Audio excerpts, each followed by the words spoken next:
Voices of Miss Linn.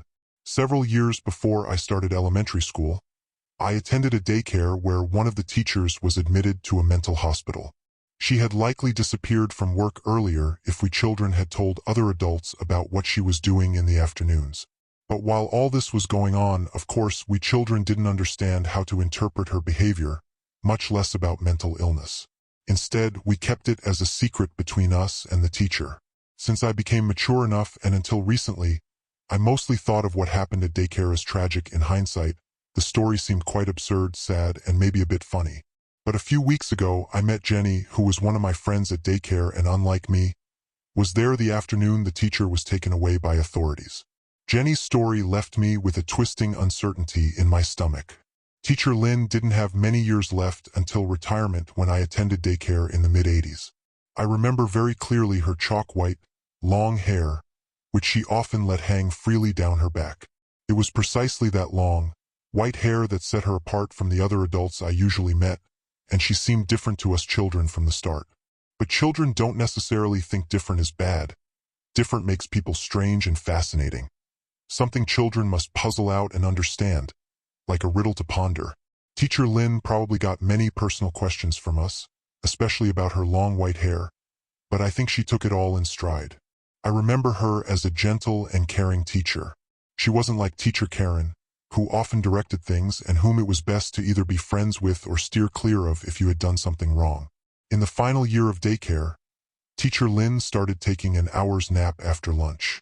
We children also had nap time in the afternoon, so the other teachers probably didn't need to explain this new arrangement in detail to us.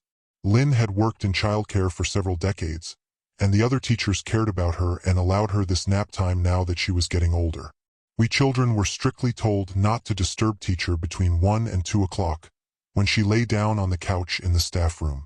Initially, one of the other teachers hovered nearby the room during Linn's nap time to check that no children ran around and disturbed her.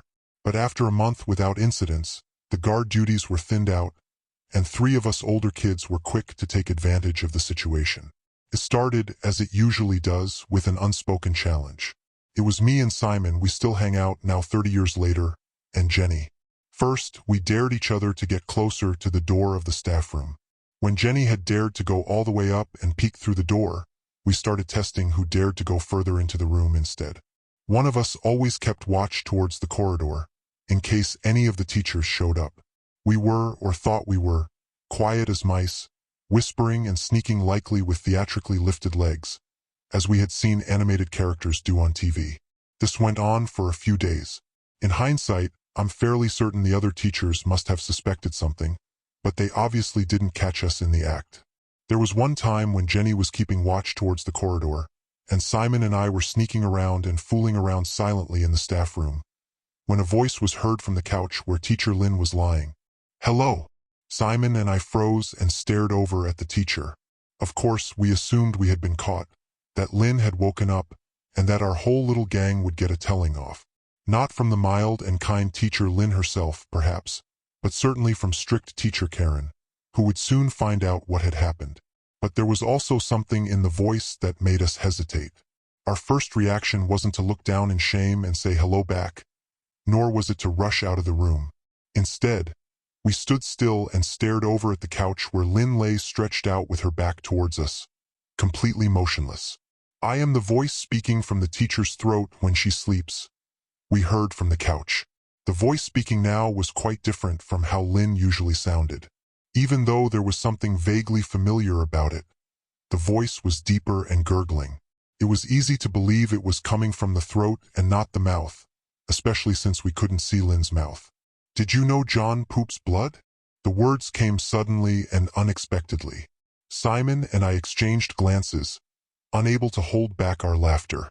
We rushed out giggling from the staff room and pulled Jenny away from the room and away from the voice. When it was time for snacks that afternoon, the 3 of us sat staring at Teacher Linn. She looked thoughtfully at us. If she had known that some kids had been in with her during nap time, but not who, our staring would have given us away several times over. But she gave no indication of understanding what had happened or what was going on in our little heads. Only after snacks, later in the afternoon, Simon and I told Jenny what had happened. that we had heard a voice and that it might not have been Linn's own. And we told her what the voice had said about John pooping blood. There was of course a John in the group of children. Even though our town was quite small, his family lived so far from mine that we had never met outside daycare. There was nothing remarkable about John, and no one had previously connected him with poop. But it didn't take long before one of us three who had been in the staff room, I no longer remember who, asked John if he pooped blood. The question wasn't mean-spirited. It might have been motivated by concern. But John reacted in a way that everyone should avoid. He started crying and ran off to hide. Among some of the children nearby, his reaction sparked exactly the feelings that are irresistible to potential bullies. It didn't take long before the words poop and blood started flying around whenever John was near. And it certainly didn't help when one of the more well-meaning teachers took the worst bullies aside and calmly explained that John really had been bleeding from his bottom and was feeling very upset about it. Children are fully capable of empathy, but most are also fully capable of following the group, especially when exclusion seems to be on the cards. I never found out if John had a temporary problem with his intestines or if it was more serious. About a month after our first encounter with the voice in Teacher Linn's throat, he suddenly disappeared from daycare and never returned. Presumably, both the staff and his parents decided that the bullying had gone too far and couldn't be stopped without John changing daycare centers. In the daycare entrance, the outer door was made of dark wood and was large. Beside it was an equally large frosted window facing the parking lot. For some reason, I remember when John and his father were last seen through that window one dark winter afternoon, like two distorted shadows in the light from the parking lot lamp. Just before that, John had stared at me with a strange mix of relief and hatred while he put on his overall for the last time. The two of us were alone with our respective parents in the entrance. It was the silence and the glance that suddenly brought on feelings of guilt. It was the first time I vaguely understood that even when you behave like everyone else, you can still be cruel. Before John's departure from daycare, Simon, Jenny, and I had, of course, had several conversations with Linn in the staff room, or with the voice that claimed to be someone other than Linn, even though it spoke from her throat. The voice had rules. We were not allowed to tell anyone about it. If Linn was awake, we absolutely must not speak to it. Only 2 people at a time were allowed to visit the staff room, and it would tell us secrets, just as it had about John that first time. The voice called itself Peter. Don't ask me what we children thought about all this. I don't think children reflect much on how things really are. They tend to accept things as they are, not dig for explanations that aren't immediately presented to them. If there's a voice in the teacher's throat calling itself Peter, and if it tells secrets, there are few children who would refrain from listening. Apart from the voice's dull rasping, there was nothing particularly frightening about it for the 3 of us who listened to it. Even though others sometimes suffered from the secrets, just as John had, we probably never saw the throat voice as particularly dangerous. I remember being worried sometimes when we went into Linn and Peter, but that was also because we could always be caught by the other teachers. Mostly, we thought Peter was an exciting and fun secret, and it bound our gang closely together during the months we listened to it. Peter told secrets about people we could come into contact with. Other children listened too, but so did the other teachers. Sometimes it told us things about other parents, and then we really felt like we were participating in something forbidden. When teacher Karen was born, her mom died, the voice explained once. That's why she's so bitter. Peter often had to explain certain words and phenomena to us, like the word bitter, and what it means when women die in childbirth. Eve's mom thinks their house is haunted. Eve is very scared of the ghost and stays awake at night.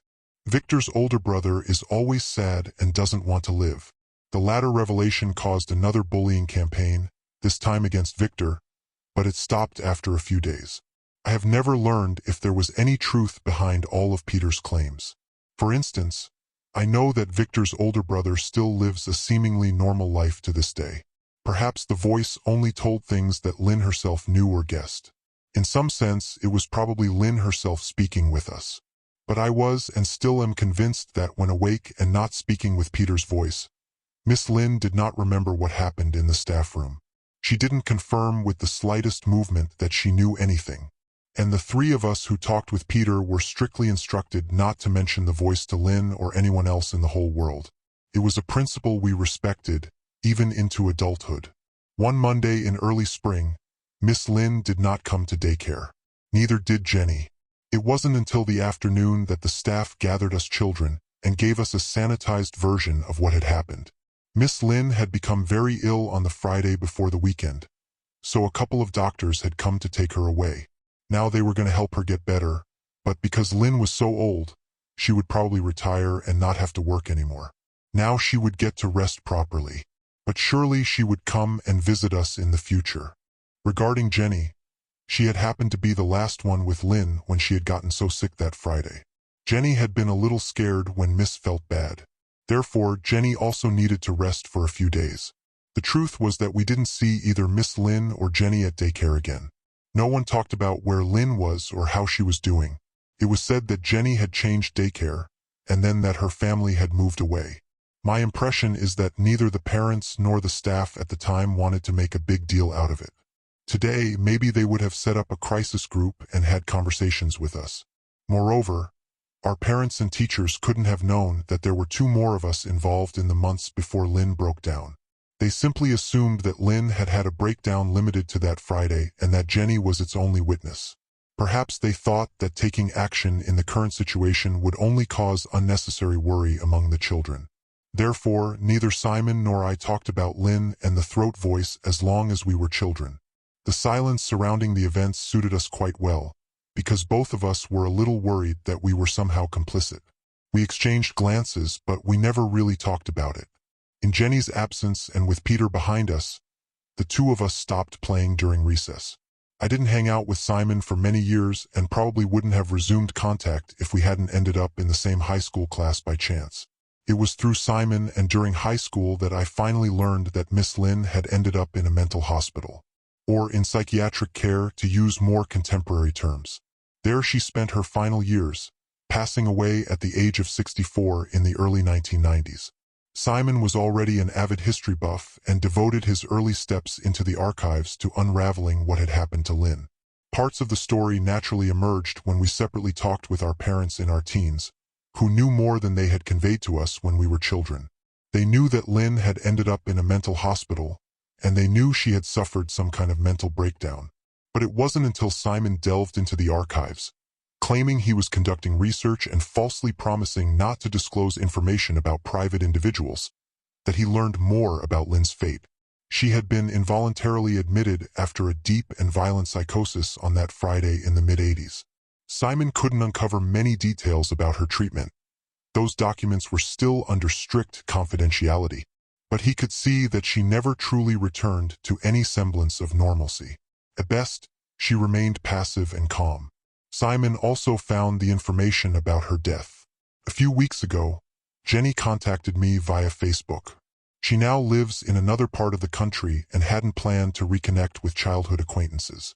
However, after years of therapy, a new psychologist encouraged her to investigate what had actually happened at her daycare long ago and establish contact with someone she remembered. The events of Jenny's last afternoon at daycare can be summarized quickly. She and Miss Linn were the only ones left. As Jenny waited for her father to pick her up, she made perler bead designs at the table while Miss Linn worked in the kitchen. It took a while before Jenny noticed that the sound from the kitchen had ceased. She looked up and saw that Linn had become motionless with her back turned towards her. Jenny observed the teacher at first in confusion, then with growing interest. Finally, she asked, "Peter?" Miss Linn slowly turned around and stared at Jenny with wide-open eyes. It was now that Jenny would hear the throat voice for the first time while seeing Linn's mouth. Her mouth was closed, with undulating movements over her throat. A wheezing and guttural sound emerged. "You were not supposed to speak to me when she is awake." Before Jenny could even blink, Linn desperately attacked her own throat with the knife she had been holding. Fortunately, it was a wooden butter knife, which meant the cut didn't harm her throat as severely as a sharp knife could have. But there was still bloodshed, and it frightened Jenny so deeply that she still experiences anxiety about what happened after 30 years. She remembers moving as if on autopilot, rushing towards the hallway and outerwear, ignoring her overall, and darting out through the large brown front door. Her father arrived with his car just minutes later, but until then, she hid in a snow cave in the courtyard. Linn did not come out.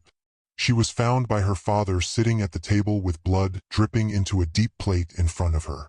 She stared out the window with wide-open eyes towards the snow hut. She was unresponsive and, according to information from the psychiatric ward, would not be communicative for several years. Simon and I have often discussed who or what Peter was. Most likely, he was something akin to an alter personality that Miss Linn adopted, perhaps a shadow figure in her psyche capable of doing things she had forbidden herself. I'm not well-versed enough in psychology to describe in greater detail what I can only speculate. Simon has continued to dig and found another relevant piece of information. Linn had a son named Peter. He died in the mid-60s at roughly the same age we were when we encountered the throat voice. He had choked on a game ball that got stuck in his throat. I can't help but think about how the ball in his throat would have distorted his voice. How it would have made his voice hoarse and gurgling. A boy's voice almost unrecognizable.